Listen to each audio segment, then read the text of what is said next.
Hey kids, this is Aaron from the podcast that wouldn't die, and Kevin and I use Zencastr. You think you're better than us, that you're using something else? You're wrong. Zencastr's the place to be. Who are you to deny it? It's now super easy to record a podcast with Zencastr. Log in using your browser and start recording a high-quality podcast right away. Record studio-quality sound and up to 4K video with your guests. Go to zencastr.com/pricing and use our code DIEHARD and you'll get 30% off your first month of any Zencastr paid plan. We want you to have the same experiences we do for all our podcasting and content needs. It's time for you to share your story. Only a fool would give up a chance for a 30% discount.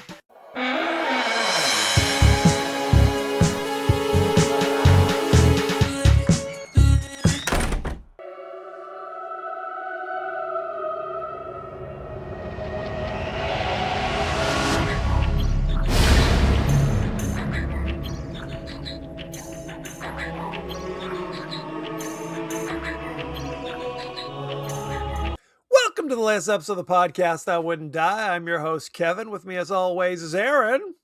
Wee.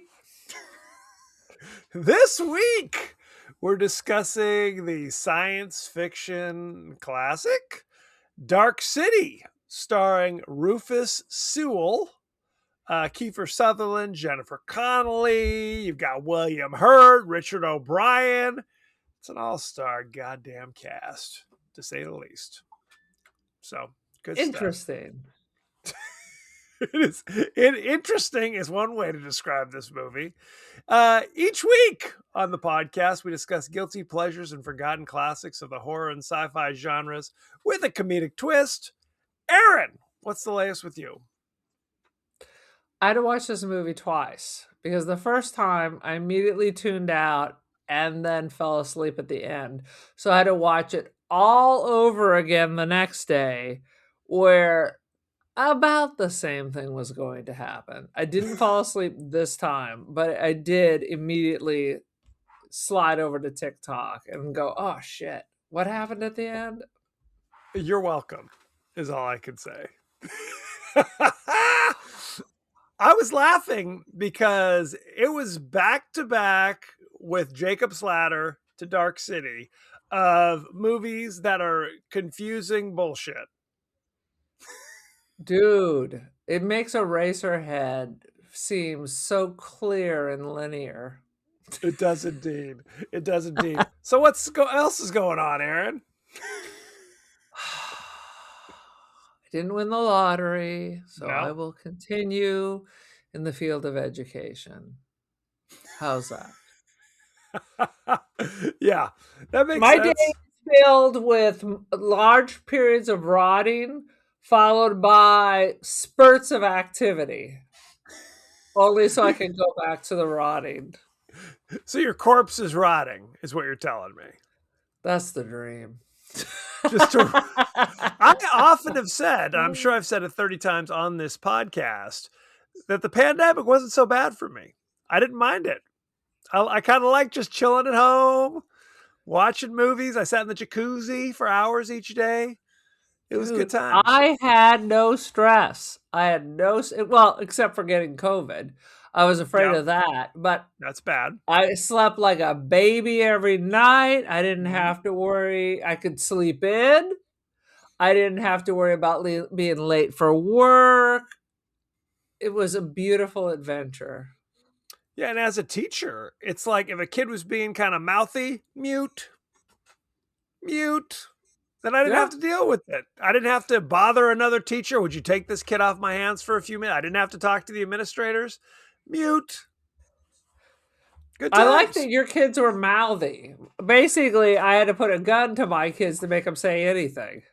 Well, it depends what we're talking about. There was a variety of different, because I think early on you'd have kids kind of doing drop-ins where they drop into your Zoom class to say something inappropriate and then bounce out.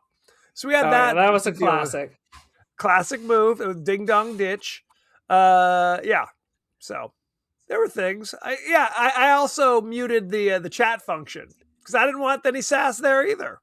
I said, you I get muted the chat function because I didn't want them to send me crazy messages. They needed to speak out loud. No, I did too. no. Because then I would ask a question. I'm like, so who da da da da, and all of a sudden I get these little chat. I'm like, no, Oh, so you use got your human response? voice. You got They had no some choice. side of life. I would. I wasn't the only adult, so it was me yelling into the screen and my IA sitting at her house calling everybody's parents who wasn't performing. Oh, that's good. We didn't have any Yeah. such method to get people to get more Such involved. nonsense. Right. It's a whole thing. Anyway, that's neither here nor there. That was 5 years ago. The good old days. As we call it in the biz, the good old days. 100%. True. Sweet Jesus. True. Now we watched Dark City. You finished it yesterday. Is that correct, Aaron? I believe the term is rewatched it yesterday. I watched the whole thing again. Gotcha. Kind of. I watched it a couple weeks ago. So as I'm sitting here, I'm going, do I remember the ins and the outs of this plot? I guess we're going to find out together, ladies and gentlemen, because it's. I almost said that. I was like, there's probably nothing really happened in that last 20 minutes that I fell asleep in. And then, contraire, mon frere. Mon frere. Now give us your 30-second synopsis of Dark City.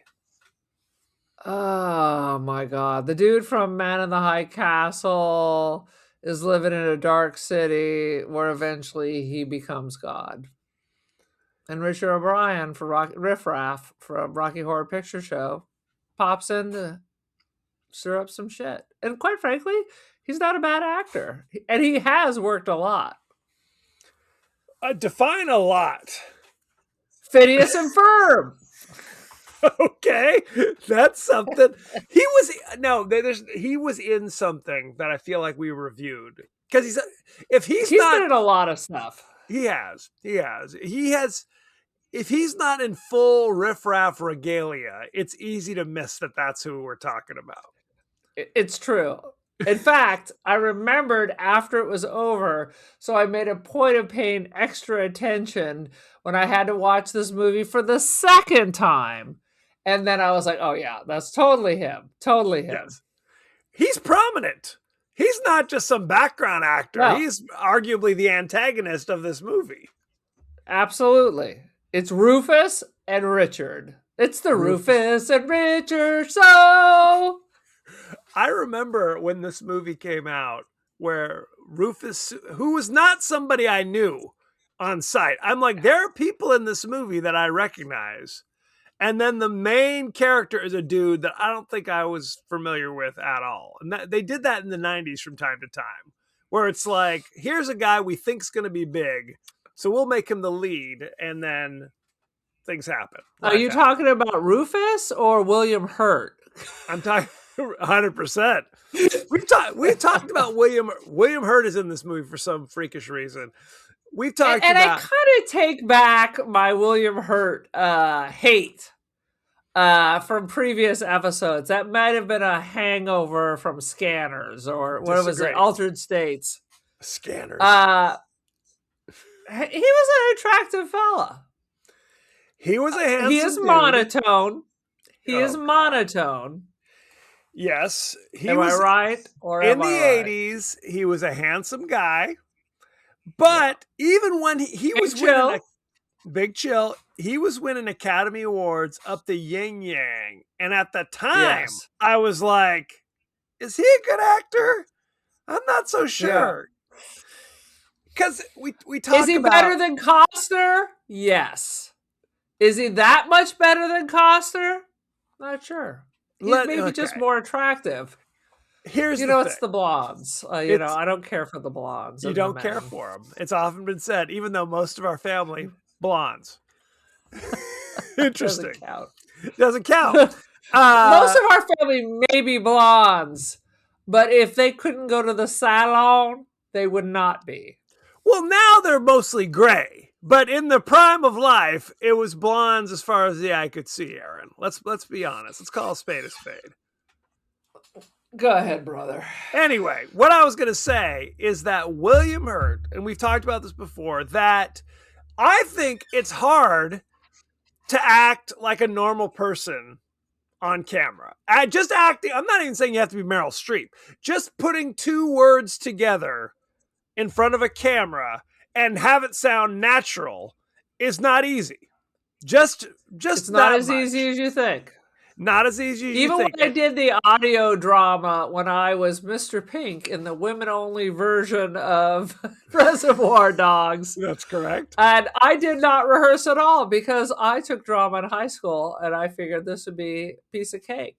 And then halfway through it, and they're like, "Oh, and you're also this other character. Didn't we tell you?" And I said, "What?" Does that other character also drop the N-bomb nonstop? Can I bring that from roll Dude, to roll? I could go on for that for 20 minutes. So after I'm reading the stuff because it's Quentin Tarantino, so you drop the N-word every 2 minutes, and I'm Mr. Pink. So I'm Buscemi dropping the N-bomb. 100%. Halfway through it, the women are like, "I don't feel comfortable." I was like, "Oh, shut the hell up. It's too late to turn back now. Have y'all never seen this movie before? Right. Get out of here." 100%. So now I'm the bad boy. Now I'm the racist. They left you hanging out to dry, truth be told. You were going to be a real like Tarantino person, and they said, you're going to be there alone. So yeah, it was a little too late. Too late. Too late. Continue. So, but that's my point, is it's like, it's not easy just to sound natural, okay? And I got to say, William Hurt, it's a 50-50 proposition, whether he can literally just speak in a way that seems normal. Now, in this movie, he's not bad at that.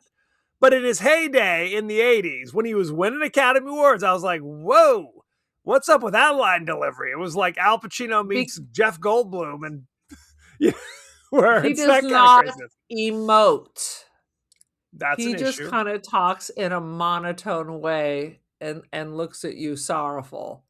But he's not one for demonstrating emotions of any kind. He won Academy Awards in the 80s. Dude, I've seen some of this shit. Well, and it was the 80s, so what do you know? I don't give a crap if it was nominated for Academy Award. There have been so many Academy Award. Even this year, I was like, really? Really, yeah. Frankenstein? What? Get out of here. Fair. It's rigged. Fair. Rigged. Touche. So, had you ever seen this before, Aaron? Never seen it. I never heard of it. I really thought you were going to serve me up a warm, steaming blop of Sin City, which I also don't like. I thought they were the same movie. Okay, that's fair. I had never seen this before, but I remember when I was in college in the late 90s, I was in theater, and I remember this. I don't know why I still think of this. I remember some of the theater girls had gone to see Dark City. So they thought it was hilarious. They'd go around and go, "Sleep," to people every now and again. And I'm like, what are you doing? And they're like, dude, I might do that tomorrow. Go ahead. I'm going to do that tomorrow, literally, because that's the only takeaway from this movie. It is literally, they've captured everyone from Dune and put them in the Matrix. Yes, 100%. It's Baron Harkonnen or whatever the hell. Right. Dude, 100%. And then the leader of the Strangers, he's literally Darth Vader when that one scene where they had to take his helmet off and he has the breathing thing under his chin. I'm like, and that's Darth Vader. This is, who is the creative dude in this? Come on. Unclear. Well, and that's the thing. We literally just discussed a movie called The Strangers a few episodes back, and now the villains of this movie are also called The Strangers. So I feel like I'd rather have These Strangers. I don't want that big needle in my head, though. Oh, sweet Jesus. Did you give us a 30-second synopsis? I mean, it seems like it's nonsense. Yes. It's hopeless. The whole thing is nonsense. Correct. Shall we jump into the First of highlights? all, Go ahead. nothing makes any goddamn sense. So the strangers captured these people from somewhere, brought them to this platform because the strangers are dying, and they're trying to live through them, implant something in them. But then they scramble their brains every day and change memories. Explain to me, what was the purpose? What were they doing? It was like Superman. They were all going to die, but I don't know. Are we the hosts? Does the whole place become Earth at the end? Is this the beginning of Earth? What? So, from what I can gather, and people at home who've seen this movie, they may be saying, "You fools, it's obviously this." Or they may be shrugging and going, I also have no idea. From what I can gather, the strangers are an extraterrestrial race who, and they don't explain this, have captured a city of people and put them on like kind of a spaceship platform where the roof is open. Is that right? To space? But they can never have it like face the sun because it's Dark City, because the aliens don't like the sun. It hurts them. So they go, oh no. And they're trying, because they're dying, they're trying to figure out the soul of people, find out what's the origin of the soul. And their plan What's the point of the scrambling the memories? I can't. I think they think if they move, like basically like you said, every night the fucking strangers come down and go sleep, and everyone just kind of slumps over and goes to sleep. And then I guess Kiefer Sutherland, who's the one human who is a scientist that they've basically recruited to help them, I guess he sticks a needle in everybody's head, pulls out their memories, and then runs to the next goddamn giant city. Yes. Yeah. From what he either sucks their memories out and then trades them, or he like kind of brews the memory in the chemistry lab, puts it in a syringe, and then sticks it. But again, he has to physically stick a hypodermic needle into every fucking person's forehead to implant the memories. And I guess... And it's clearly New York. So he's like Santa Claus, but it's every night. Yes. If Santa Claus stuck a needle in your forehead. Correct. He is literally like Santa Claus. You know, Mr. Sandman flying from rooftop to rooftop is basically what he is doing. Oh, sweet Jesus. Like, literally, that would be... Like, he'd have to do that 24 hours a day. Basically. Yeah, they'd have to be like... sleep, because I guess it's supposed to be like kind of New York and kind of a noirish time. We're supposed to think.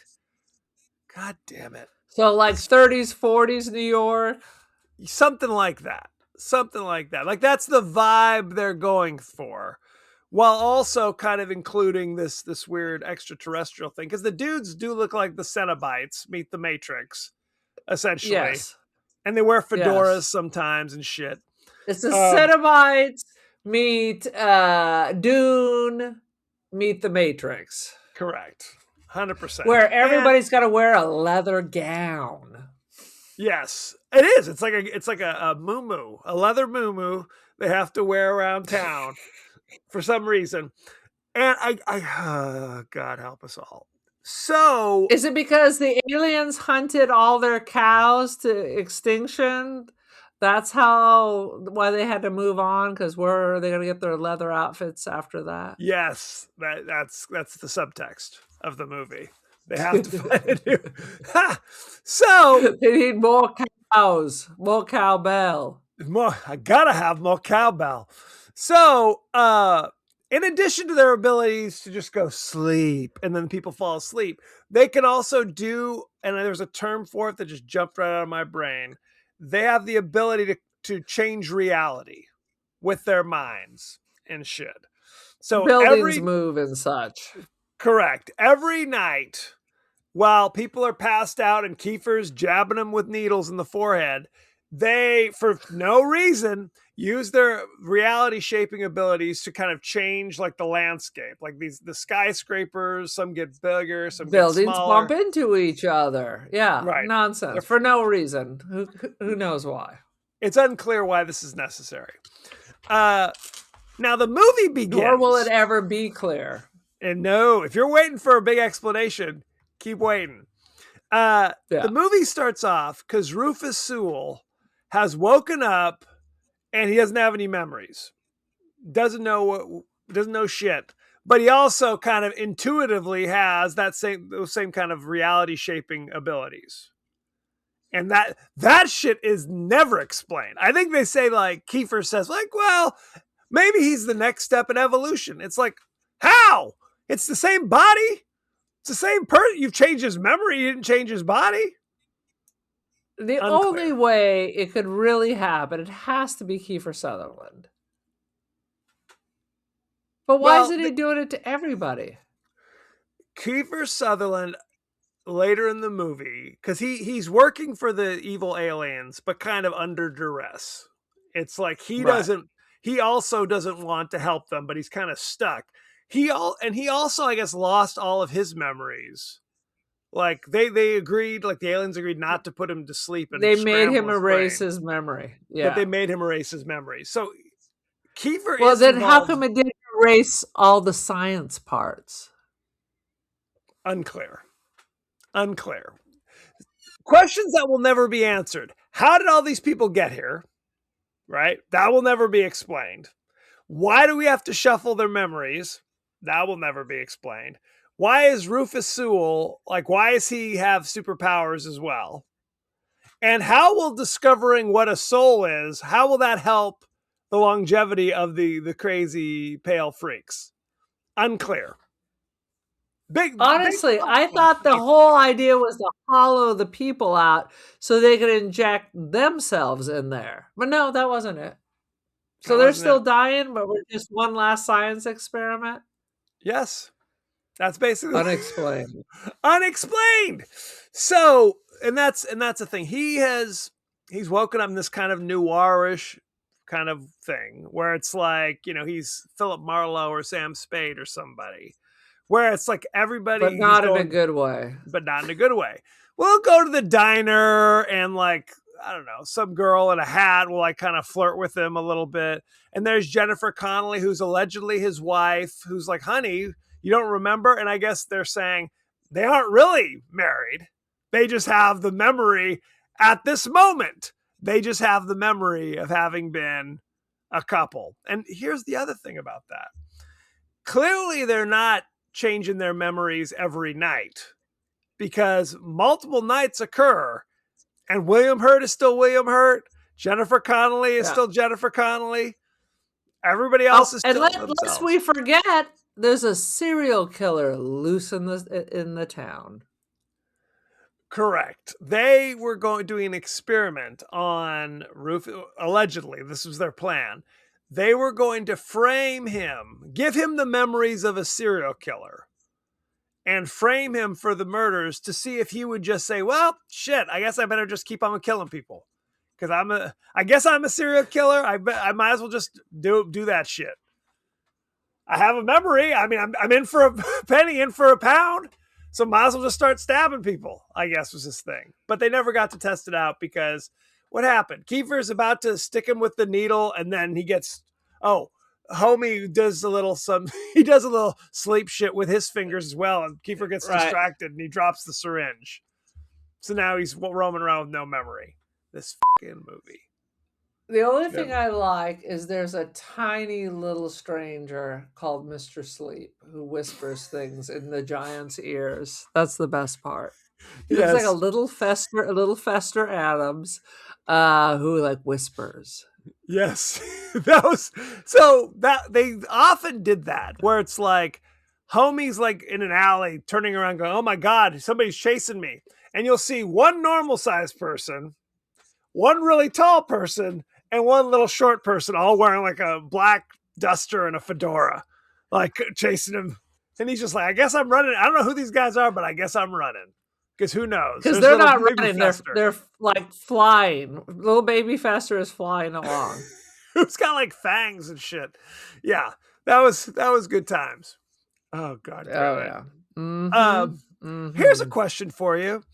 At what age do you think Jennifer Connelly stopped having like her baby face? Because this is like late 90s, and she still looked the same as she did when she was like in the Labyrinth back in '84. I know so little about Jennifer Connelly. I don't know if she's 22 in this movie or 45. I know nothing of her.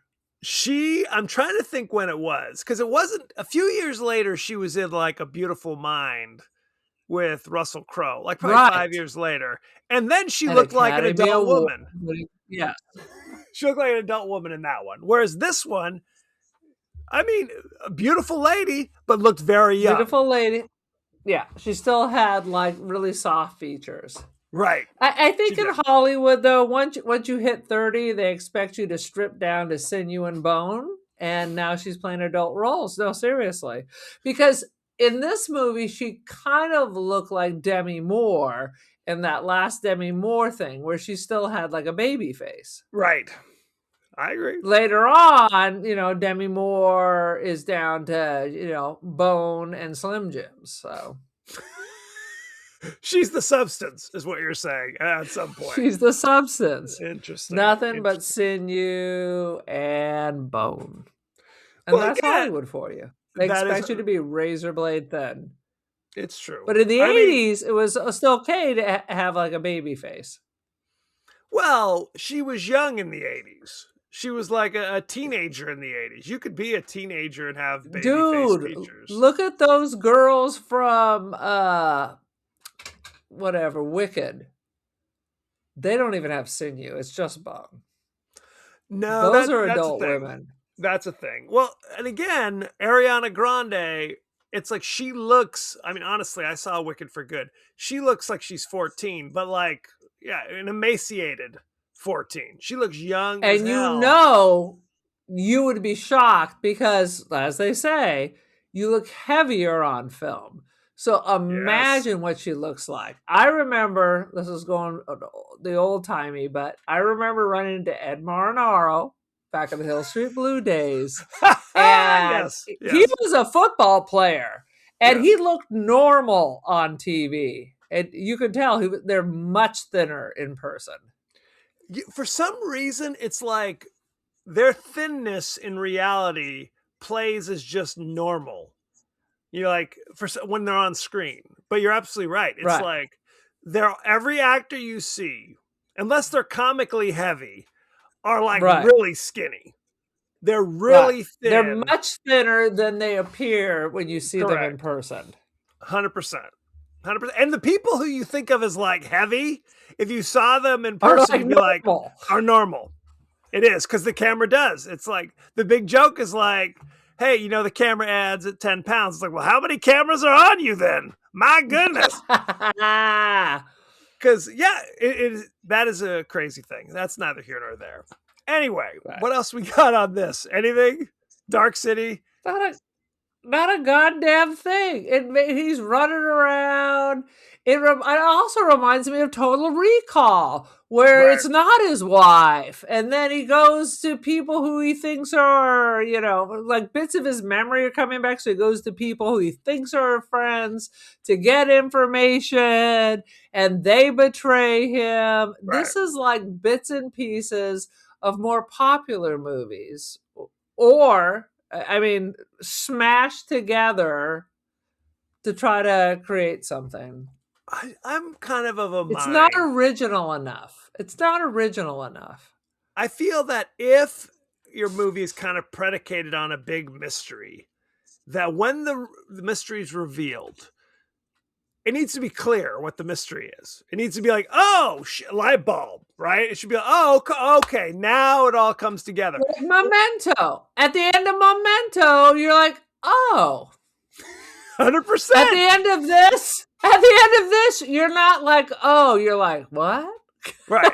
Did an alien scramble my brain as well? Is what I was wondering. Maybe. It's happening right now with an egg beater. 100%. Have I also forgotten where I've been and what I've been doing? It's clear because you know me. I've done this before, where it's like you sit down. It's like 8:30 at night. I'm cozying up. I get my tablet out to watch a show. 5 minutes later, I'm sound asleep, and then I wake up 10 minutes after that, and I'm like, do I rewind? Who knows what's happening? It does. It's nonsense. It's nonsense. So, such is I life. agree. In the end, Rufus Sewell is flying around like Superman, and he's much more powerful than the strangers for some reason. Like he's trying to battle the master of the strangers and is kicking his ass. I'm like, how did this happen? You don't even know your name, homie. Yeah. And then it's day one and Rufus is God. And instead of going back to wherever they came from, he just creates the earth. He basically turns on the sun, which people don't, they're like, they think it's a normal day until earlier in the movie. They're like, oh, it's just nighttime. He's like, well, do you remember the last time you saw the day? And they're like, oh yeah, it was, now you mention it, I don't know if I've ever seen the sun or everybody is dumb. Everybody's brain is so scrambled that they can Correct. barely have a coherent thought. It's a thing. It's a thing. And here's the thing. So they've destroyed the strangers. I guess Rufus Sewell can control the spaceship floating around, but people still don't have their real memories. It's not like he goes, now awake. That would have been something. Awake. And now they go, oh shit, now my memories are back. But that doesn't happen in this movie. They're gone forever. I think this is day one. Basically, it's day one of Earth. Correct. And let there be light. And then there were the seas. So everything starts from this moment going further. And then Richard O'Brien shows up at the end and just was like, hey, guy, I'm dying now. What's up? Sorry about all that. And then the sun touched him and he was like vampire. And then just kind of fell away somewhere. I'm like, what the f*** was that? Let's do the time warp again, is all I'm going to say on Dude, it's just a jump to the left. Shall we go behind the scenes? You might as well, because there's nothing in front of the scenes. No, there ain't. Let's see. A number of pieces of the set, including those used for the rooftop chase, were sold to the production of The Matrix at the end of the shooting. Boom. How about that? It's interesting. So The Matrix was after this. After this. There were many deliberate anachronisms to give the viewer a feeling of confusion about the time period of the film. Oh, is that why I was confused? Yeah. Yes. Is that the reason?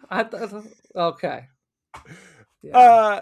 New Line Cinema forced director Alex Proyas to include the opening narration by Kiefer Sutherland, which gives away several plot reveals.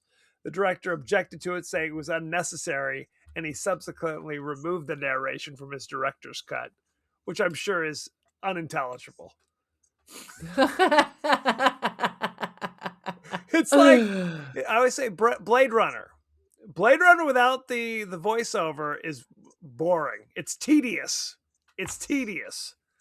I need the voiceover. It's noir. You always have that voiceover. F off everyone who doesn't agree with me. Fair. That's a fair reaction. Alex Proyas got the idea for the buildings changing and growing, while the crew was moving pieces of the set around during filming of The Crow in 1994. How about that? You know, I've never seen The Crow. That's not bad. I enjoy it. It's fine. It's fine. It's fine. In the film's original theatrical release, Emma Murdoch, Jennifer Connelly, is depicted as a singer in the nightclub. The songs were sung by Anita Kelsey, and Jennifer Connelly is lip syncing. However, in the director's cut, which we were thankfully did not watch, Connelly's own vocals are used. And I wonder unnecessary. Has one of the shortest average shot lengths of any modern narrative production at 1.8 seconds. That means there's a cut almost every 2 seconds. That's market quality. But they're bragging about that? That sounds like a nightmare. Nice. Can you imagine you're the editor? Yeah. Every 2 goddamn seconds, I gotta fucking Take splice steps. this. Cut. I hate editing this podcast. Dude, Imagine it sounds like this is like horseshit. That's what it sounds like. maybe. Alex Oh, Proyas wrote the part for Mr. Hand, especially for Richard O'Brien. How about that? Uh-huh. Have you checked out? Have you given up are you surfing the internet right now? I'm already moving up for the next thing we have to discuss. Oh, sweet Jesus.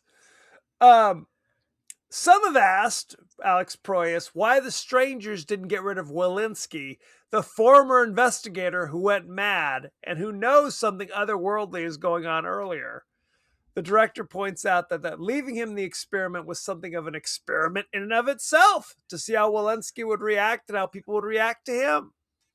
How about that? He killed himself, right? Yeah. So there you go. Great. Roger Ebert called this the best movie of 1998. He recorded a special audio commentary track for the DVD release of this movie. Good Lord. There must have been no movies in 1998. There are absolutely no movies that year. I'm Googling that. Keep talking. I'm Googling it. Top movies in 1998. Well, instead of doing that, why don't we talk about the cast and crew? Go ahead. Let's see. Director and writer, Alex Proyas. You know him from such things as Dark City in 1998. I, Robot in 2004, which I enjoyed. That's a Will Smith joint. Knowing in 2009, that's a Nicolas Cage movie, which I did not see. And The Crow in 1994. Let's see. Right. Stop right there. Lay it on me. Top movies of 1998. Saving Private Ryan. I Know What You Did Last Summer. Armageddon. Yeah. I mean, it's slim pickings. Rush Hour. Practical Magic. Well, that was the year that Saving Private Ryan was nominated for Best Picture. It won Best Direction. Blade. But Big Lebowski. But the winner of that year, Best Picture, was Shakespeare in Love, which I loved. I love Shakespeare in Love. American History X. The Wedding Singer. Who doesn't love that? Love The Wedding Singer. City of Angels, which I still have never seen.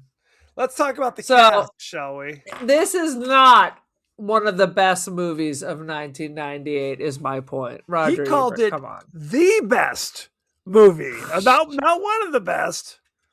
Sweet Jesus. Poor man. Rufus They Sewell, scrambled his brain. Rufus Sewell played John Murdoch. You know him from such things as he was in A Knight's Tale in 2001, playing the villainous Count Adhemar. He was in Dark City, of course. He was in Tristan and Isolde, where he played the guy trying to keep them apart, as per usual. For like 10 years, Rufus Sewell played like the dastardly other guy. He was in The Illusionist in 2006, playing the same role. I did see that. I enjoy it. It's the one that's not the Prestige, is what I always tell people. It's the other right. one. I always would get those two confused because they came out. There was the two magic movies that came out at the same fucking time. Yep. Kiefer Sutherland. But really, Rufus. No, back it up. Rufus Sewell, Man in the High Castle. If you have not seen the series, you have to see it.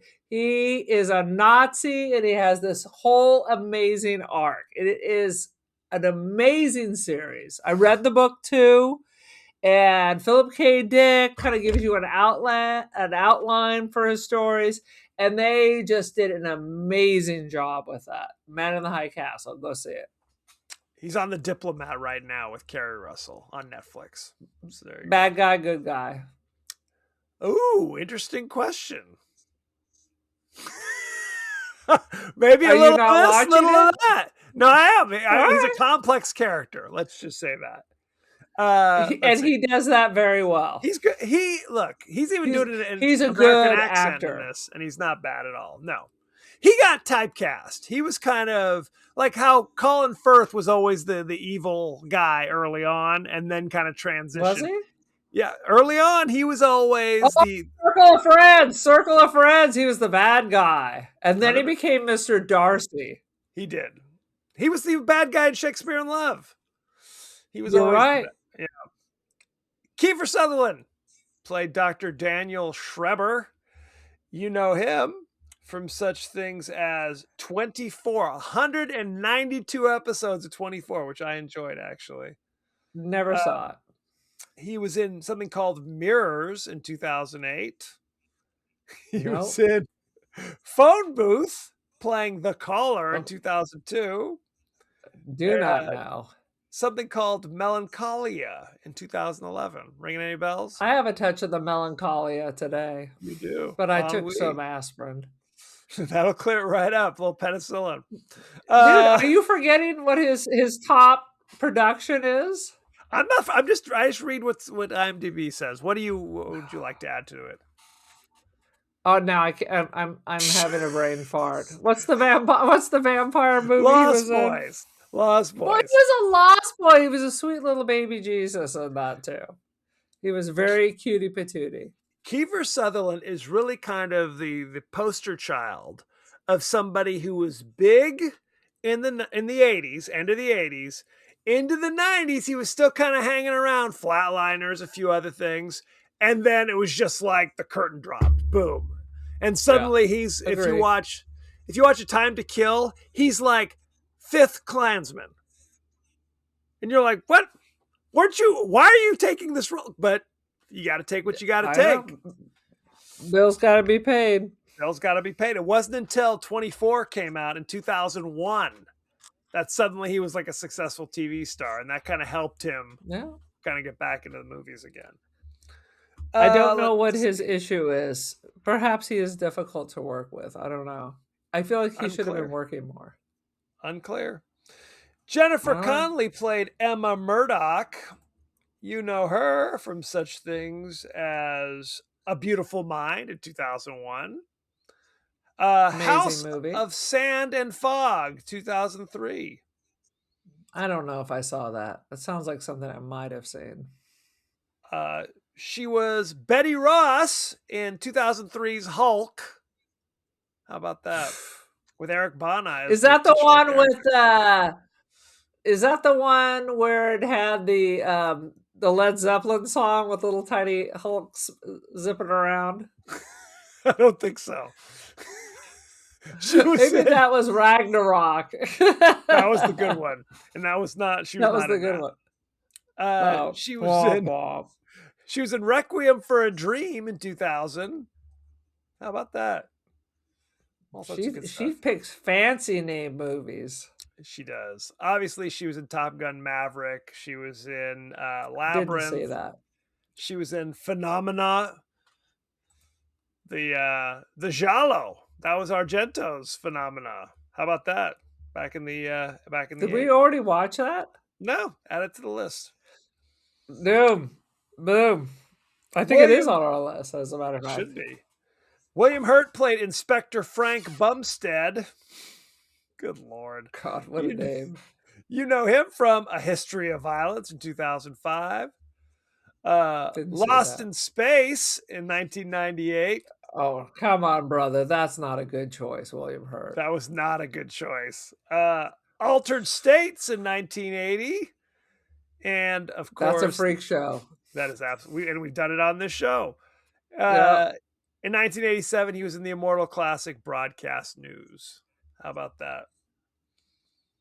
I know I've seen it. I just can't remember it. Yeah, it's good stuff. It's got Albert Brooks and Holly Hunter. And he won an Academy Award, Accidental Tourist. I think he was nominated for Kiss of the Spider Woman and Children. I forgot he was in that. Yeah, I only remember Raul Julia in that. Yeah. Richard O'Brien played Mr. Hand, not to be confused with Mr. Hand from Fast Times at Ridgemont High.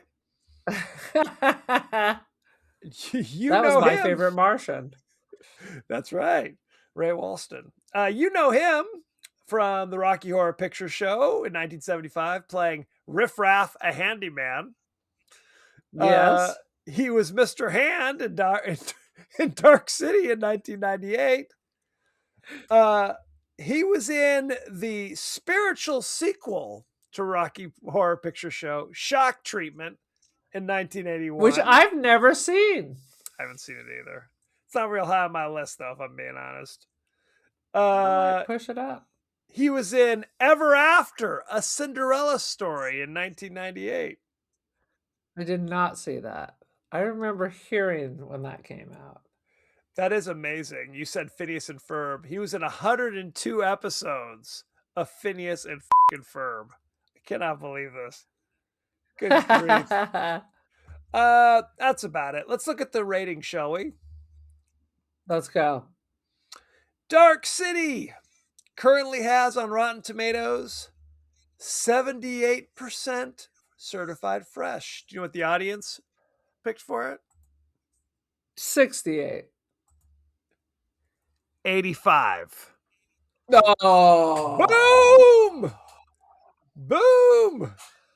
Shocking. No. Shocking, I know. I'm giving it one poop. It's not your turn to give it one poop, for God's sake. Let's look at the top critics, shall we? Let's see. We've got Tom Charity from Time Out says, Murdoch's Quandary proves surprisingly engrossing.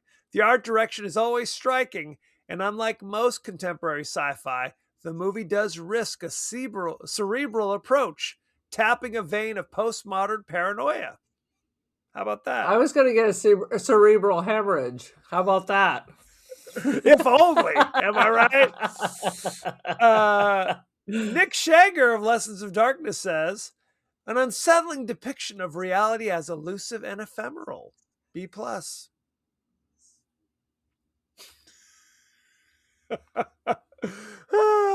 Roger Ebert says, Dark City by Alex Proyas is a great visionary achievement.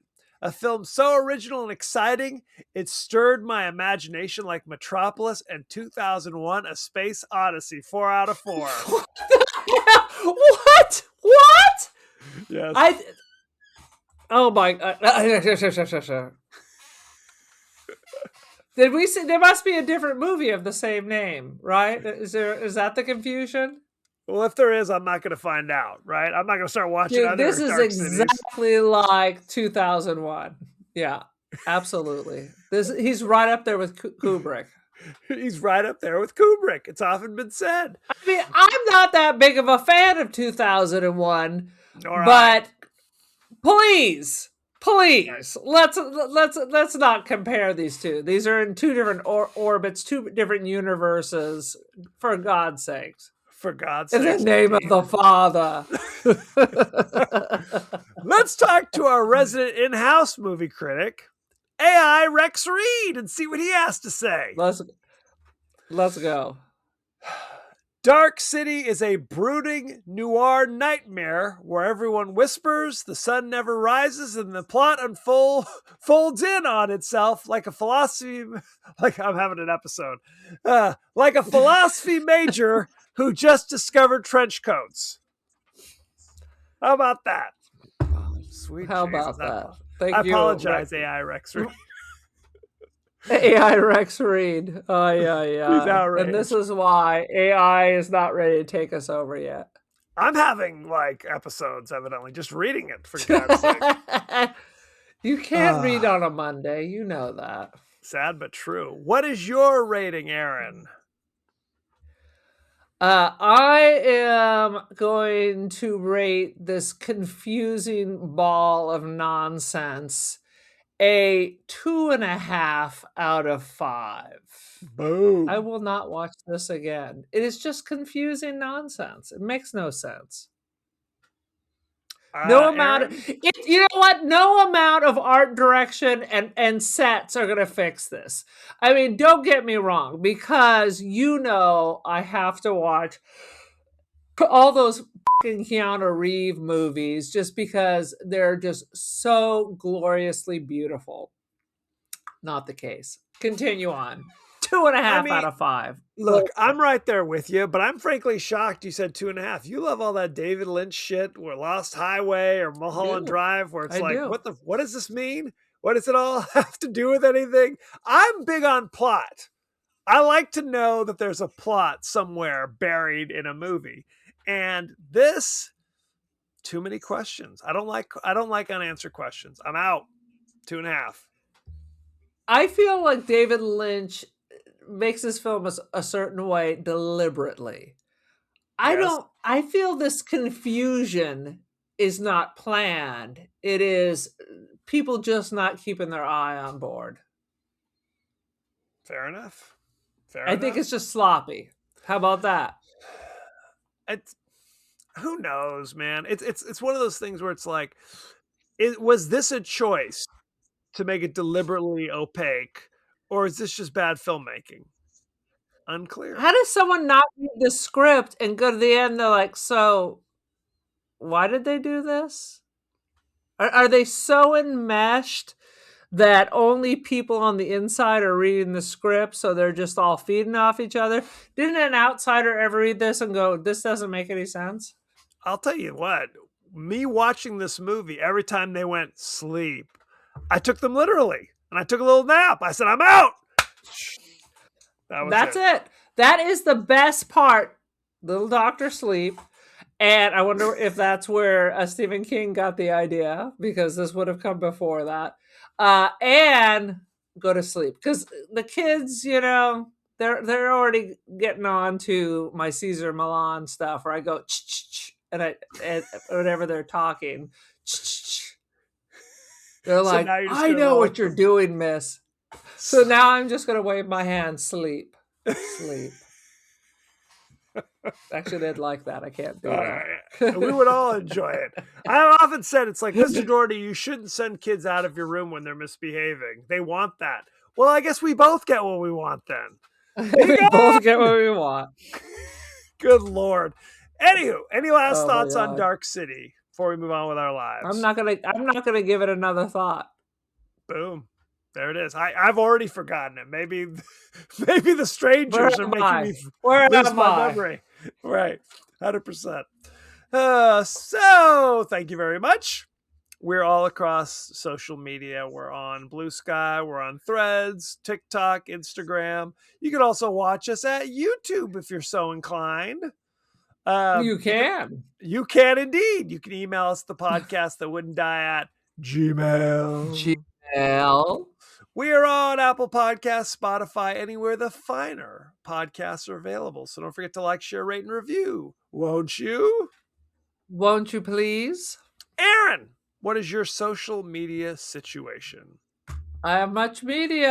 I'm on Artsy and First Dibs, Aaron Doherty, Instagram's gallery, and I am on the gram.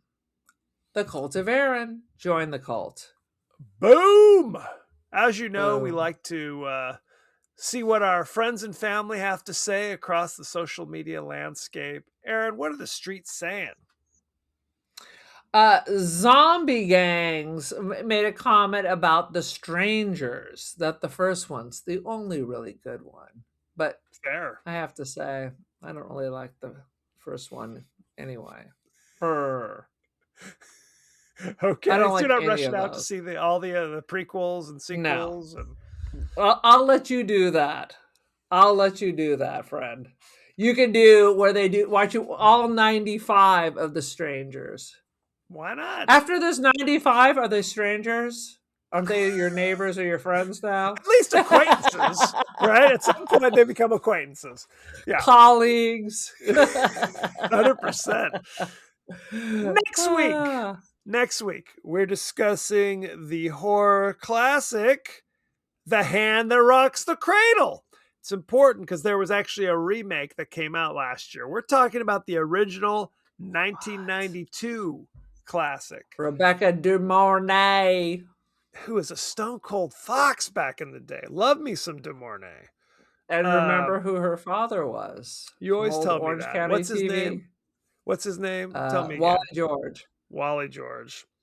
It also has Annabella Sciorra, who I also thought was foxy, Matt McCoy, Yeah. who Aaron hates, and Hate.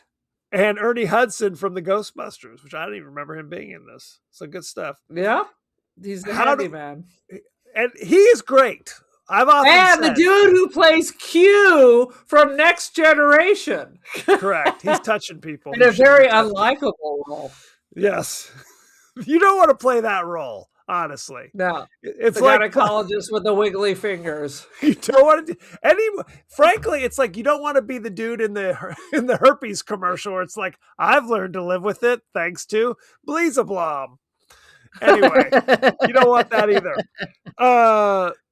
So you No can one watch. screams when they see my ulcerative penis anymore.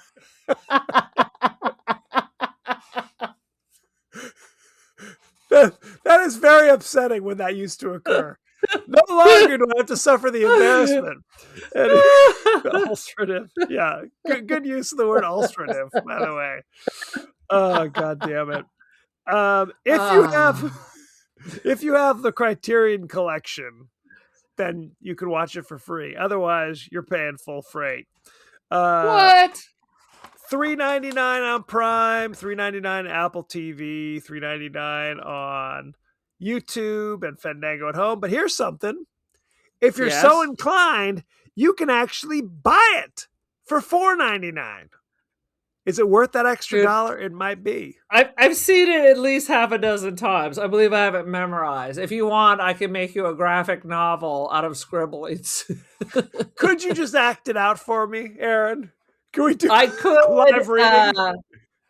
And the obsessive playing of HMS Pinafore, which is the one Gilbert and Sullivan I don't actually know. But why do you sing it every day? Maybe Daddy's has a bit of the tism. I don't know. That'll do it every time. Let me tell you. Is that okay? HMF Pinafore, is that related to Pirates of Penzance? That's my question. Because wasn't there also the They're Pinafore? both about boats. But I thought I am the very model of a modern major general. Was from, I don't know why that appears in both. It's in Does both? it appear in both? I will tell you, they sing that in the movie, the one with Kevin Kline and Rex Smith. But do they say it in the movie with Christy McNichol and Christopher Atkinson's the immortal pirate movie? Oh, the lesser. The other one was almost everyone from Broadway, with the exception of the Pirate Queen, where it was the chick from Roseanne instead of Angela Lansbury, or vice versa. Roseanne They threw was up on Angela Broadway? Lansbury. The lady who played Roseanne's mother Okay. Fair. was actually the one on Broadway who played Rex Smith's, and she got replaced by Angela Lansbury in the movie. I got some Pirates of the Penzance deep cut information because I was obsessed because Kevin Kline was so foxy in those leather pants. It was big. It was big on Broadway in the early 80s. And therefore it inspired, they said, hey, what if we take this hot Broadway show and combine it with kind of a airplane ripoff where there's bizarre parody and Kristen McNichol and Christopher Atkinson are doing shit. It is bizarre. If you haven't seen the pirate movie lately, not funny, although it tries desperately to be funny. Good stuff. Pirates of Penzance, because you got the all-star cast. Not pirate movie? And Linda Ronstadt was in it. It was like everybody. No. But not. But they said she was so difficult that she wouldn't read any lines, so she had to sing all her lines.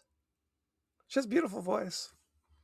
Yes. Not like Christy McNichol. She's no Christy McNichol, though, let me tell you. Anywho, so you are no Christy McNichol.